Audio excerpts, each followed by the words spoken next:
Video कदाचित माझा शेवटचा व्हिडिओ असू शकतो। मी कोल्हापूर राहणारे आहे आणि गेल्या काही वर्षापासून गैबीसाहेब दत्तगिरी लेंगरे पुलाची शिरोली येथे राहणार 2 मुलांचा बाप मुस्लिम समाजात माझ्यासोबत अत्याचार केला आहे।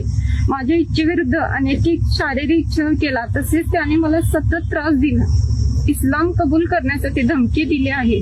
मी त्याच्या विरुद्ध 2 वेळा पोलीस तक्रार केली आणि गुन्हा दाखल केला आहे, पण तरीही त्याने मला पुन्हा धमकी देणं थांबवलं नाही। त्याने काही दिवसापूर्वी मला एक धमकीचं पत्र पोस्टाने पाठवले आहे। त्यामध्ये तो म्हणत आहे, तू केलेली कंप्लेंट मागं घे, नाहीतर मी तुझे सगळे फोटो व्हिडिओ व्हायरल करेल आणि हे कोणाला सांगितलं तर तुला मारून टाकीन। हे वाचल्यानंतर माझी भीती आणखी वाढली आहे।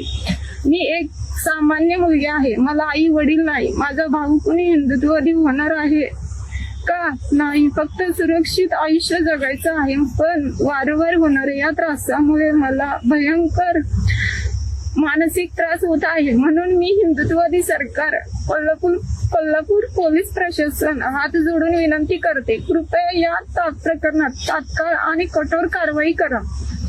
मला संरक्षण द्या आणि या व्यक्तीला पुन्हा कुठल्याही त्रास देण्यापासून थांबवा।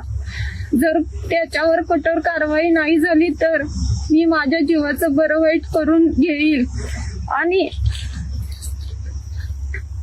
आणि सर्वस्वी जबाबदार हिंदुत्ववादी सरकार आणि पोलीस प्रशासन राहील। हे त्याने पोस्टानं पाठवलेलं पत्र आहे।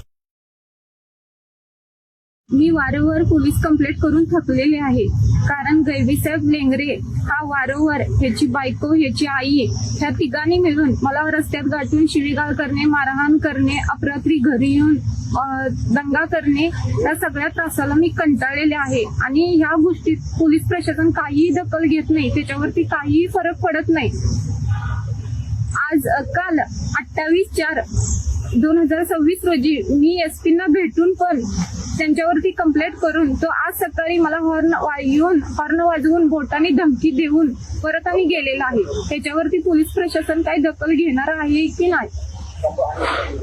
गैबीसाहेब लेंगरे ह्याच्या पाठीमाग ह्याचा मेहुण्याचा हात आहे, मौली यांचा हात आहे, पूर्ण शिरोली मुस्लिम समाजाचा ह्याच्या पाठीमाग हात आहे। म्हणूनच ह्याची मजल वारंवार मला त्रास देणे, वारंवार मला रस्त्यात गाठून मला धर्मांतर कर, ह्या गोष्टीला बळी पडणे, ह्या सगळ्या गोष्टी तो करत आहे।